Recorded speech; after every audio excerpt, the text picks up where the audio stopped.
did you set out to become Phil Lynott, the rock star? What was the background? Was it an obvious thing that was going to happen from the very beginning? No, it wasn't very obvious at all.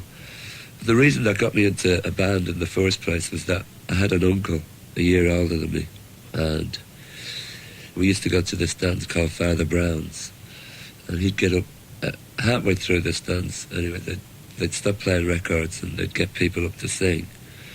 And there'd be no backing around, there'd just be an electric microphone.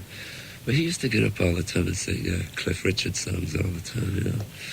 And it made him very popular with the girls, you know. Anyway, there were stacks of bands forming at the time, and they all wanted Peter because he was going well at the local dance all the time.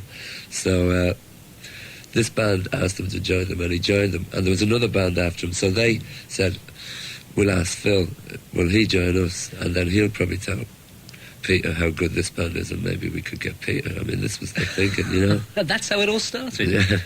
So I jumped on. I remember learning a song, I'll Get You by the Beatles or something, the flip side of something.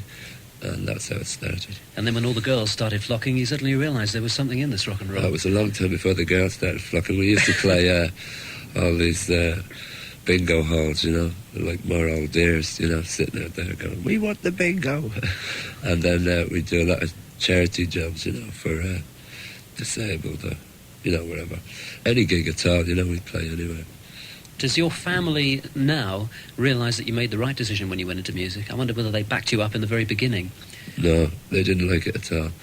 And neither did the schools, you know. I mean, me and Brian Downey used to go to a couple of schools together, and there was one vocational school in particular that the teacher, you know, we'd always be, Monday morning we'd always be late to school because we'd be gigging at the weekends, you know.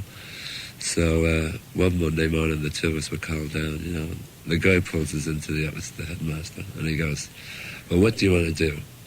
Do you want a good, steady trade, a job, steady wage, be able to support a wife and children? Or do you want to be a dirty rock musician? You know, do you want to... So we said, hey, we want to trade, you know, we don't want to be in a group, you know. No, really, we're just doing this as a pastime. We really want to learn and study, so can we go now, you know? And, fingers crossed behind the back, I know. Yes. I know, I mean, they really gave us a hard time. But then they'd blow it, because every Christmas they'd go, would the band play at the school dance? Yeah. Well, we had no intentions of walking at all.